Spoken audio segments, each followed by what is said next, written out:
Hello, Virgo. Welcome.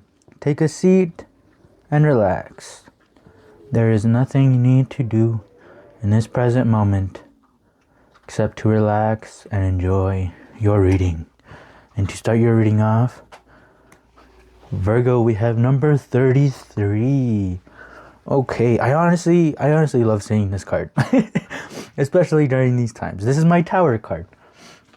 This is my Tower of Mistakes card, right? In this scene, Plop here was making a tower of all of the cards of all of the complaints that people have filed towards Dunder Mifflin, right? And so he was, he was having fun and he was making a tower out of it. And then Kevin accidentally bumped it over and tore it down. But then they reconstructed it back up all the way to the top, right? And they rose like the phoenix from the ashes, right? So tower cards always scare people, but Uncle Iroh shows us why the tower cards aren't so scary. And I have a video here about that. So watch that if you don't want to be so scared about this tower card. Because tower moments aren't, they shouldn't, of course they're going to be scary, but they are extremely helpful, right? They are extremely helpful. And like, how cool is it to rise from the ashes like a phoenix? Right? That shows so much strength. That shows a lot of beauty. And this is what you are showing right now, Virgo. The King of Wands and the Knight of Cups. Okay, so the court cards. Let me talk about the court cards quick. So the court cards are personality traits that we all have, that we all can embody, right? And some people are good at others and others are good at others. Everyone has their court cards they are good at, and everybody has their court cards that they struggle with and they need to work on, right? So imagine it as like a this heart right here. Okay, somebody seeing it from this side can very clearly understand this part of the heart, but they can't really see this side. So this side they struggle with understanding. Except someone like Goku, who can see the heart from this side, can clearly see and understand this side of the heart, but has trouble understanding that side. So the court cards make a circle. And wherever you're standing from, your perspective, right? That is what court cards are going to come like easier for you and easier to understand. And then the court cards that are on the opposite of that circle is going to be the things that you struggle with understanding and struggle with embodying. And I literally just explained the zodiac signs as well. Because zodiac signs are exactly the same, right? Whatever zodiac sign you are, that is your side of the perspective. So that is the zodiac sign. You are really good at those personality traits, at those characteristics. And whatever opposite sign is across from you, that is the one you're going to struggle with the most. Okay, for example, me, a Pisces, right? Pisces are dreamers. I am very good at thinking things. I am very good at imagining things and creating things in my head. But to materialize them in this world is hard for me. It's harder for me. Another thing that is harder for me, right? Because I am a Pisces sign, and Pisces is water, right? So water can transform itself to embody the place that is in, the spaces that is in, right? So like if you put water in a cup, it's gonna embody the shape of that cup. If you put water into a bowl, it's gonna embody the shape of that bowl, right? So I like to be more spontaneous, just to do things when I feel like it too, right? So the sign opposite from me is Virgo. Virgo is good at patterns. Virgo likes to set a schedule and follow it. I absolutely hate that. I hate setting a schedule for myself and following it, okay? But it doesn't mean that I can just put Virgo aside, right? It doesn't mean that I can just say, oh, well, I'm just a Pisces, so I am just that way, No, that just means that I have to work harder to do Virgo things, right? It doesn't mean I can't do them. It's just gonna take a little bit more effort on my part, and that is okay, right? We don't want to be just good at everything, right? We don't want to know everything that's gonna happen in the future, because that would be boring, right? It's all about not knowing things and then knowing them, right? It's all about having fun, having fun, like solving riddles, solving mysteries, right? That's fun. So there's something unknown and then you know it, right? But so like this YouTube channel, right? It's the best thing for a YouTube channel is to set a schedule, right? So that people know when your show is gonna come on, right? Just like on the TV. And like this was harder for me. I've been finally doing a good job at setting my, I start on Tuesdays are my water signs, on Wednesdays are my air signs, on Thursdays are my earth signs, and Fridays are my fire signs, right? I have a schedule set out for myself, and I'm finally following it. I'm finally doing a better job at doing that. At the beginning, I struggled so bad. I just wanted to create videos whenever I felt like it, and that's not a good thing for something like a YouTube channel. So I really had to embody this Virgo energy, so that I can get more subscribers, because nobody's gonna want to watch if I just do it whenever, and that doesn't mean necessarily, but that's at least what I wanted out of myself, right? I wanted to work on this, my other side, my Virgo side. I wanted to, and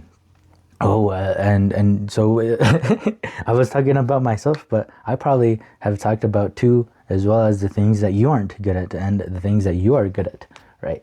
So, okay. See, King, fire and water, two things that don't mix, right? They even have their back against each other. They don't see eye to eye. So, yeah. That's funny. Burden, adventure. So being spontaneous is a burden to you, huh, Virgo? Spontaneous adventures. You want things to be on schedule, things to be more serious. Well, let me read this adventure card so that you can understand what to work on. Just like I worked on my Virgo side, you should work on your Pisces side. All right, the physical, and let's see. Yeah, I'm having trouble finding this adventure card. So you're having trouble finding adventure, huh? Okay. Let's see what this adventure card is all about. This is the Page of Rainbows, which is the Page of Pentacles. Okay. When we are truly in a spirit of adventure, we are moving just like this child, full of trust, out of the darkness of the forest into the rainbow of the light. We go step by step, drawn by our sense of wonder into the unknown. Adventure really has nothing to do with plans and maps and programs and organization. Okay, I'm gonna read that to you again, Virgo. Adventure really has nothing to do with plans and maps and programs and organization. The Page of Rainbow represents a quality that can come to us anywhere, at home or in the office, in the wilderness or in the city, in a creative project or in our relationship with others. Whenever we move into the new and unknown with the trusting spirit of a child, innocent, open, and vulnerable, even the smallest things of life can become the greatest adventures.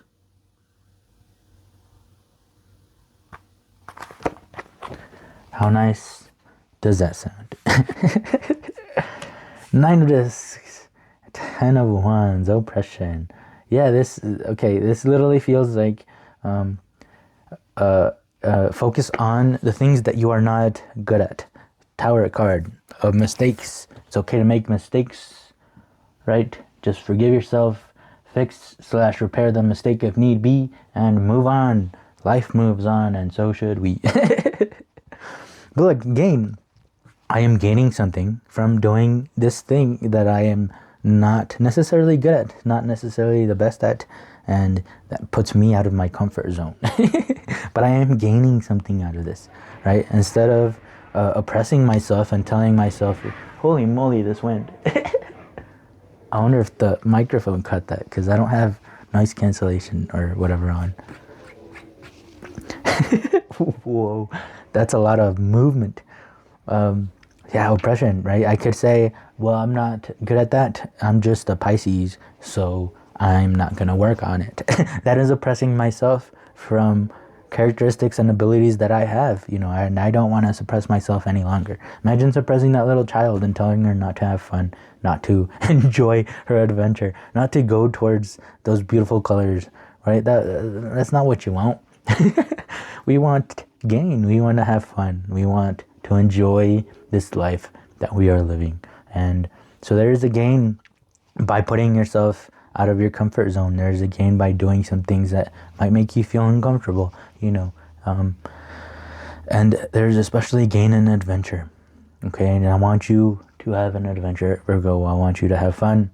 I want you to enjoy and be spontaneous and learn the way of the Pisces.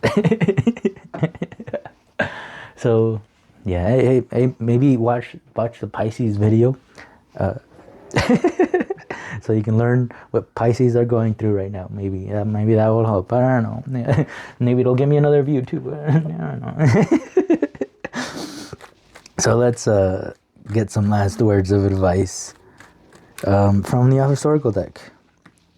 See, this is one thing that I had in my mind, right? That it took me forever to materialize into the world. But I did it. All by myself.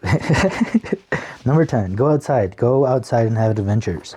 Go outside and remind yourself how small we are. Go outside and remind yourself that that small self of yours is part of such a bigger whole, right? And that makes, you know, this is like when there's stress, like, right, life feels so stressful because everything that we do feels so big, right? And it feels like if we make a mistake, if we don't do it, you know, life is gonna just stop moving, right? But we said earlier that life moves on, and so should we, right? So this reminds me of what George St. Pierre, who is a UFC fighter, he said that before fights, you know, he would get really nervous, right? But what he would do is he would go to the park and just walk around or sit on a bench and just enjoy the park, right? Because one thing he noticed was that this old lady that was at the park, she had no idea who he was, right? She had no idea that he was fighting the next day, and she wasn't worried about it. She wasn't stressed out about it at all. She didn't care. So it felt so big to him to have to be forced to win that fight the next day, you know, but it kind of going to the park and seeing that old lady kind of reminded him, hey, you know, it might mean everything to me. I mean, you know, might feel like my whole world is going to crumble if I don't win the next day, but it was a nice reminder that it really won't. It really won't. Life will move on. You know, that old lady did not care if he's going to win the next day, but she was still going to, you know, enjoy his presence, you know, so go outside. Go outside and look at that. Number 23. This is we all get what we desire in life. Everything that we want in life, we get, and we don't have to work for it. It just comes to us. You know, we just gotta make sure that it's what we want and that there's love there. And look at that. He got her. He got Ollie after so long. He finally did it. He got what he's always wanted. You know, and this is a quote from Death. I used to say this is a quote from life, but I kind of figured out Death is the one that teaches us this. Death teaches us that we have already done the hard part. We are alive. You know, dying is going to be easy, but living is hard. And we already did the hard part. We are already alive. And just for being alive, we deserve everything that we truly desire. Virgo, just for being alive, you deserve everything that you truly desire. So I really hope this reading helped. If it did help, please help me as well by leaving a like, leaving a comment, and subscribing if you would like to keep hanging out This is a safe place where we try to figure life out together. So thank you so much for being here. I hope to see you in the next one. Peace.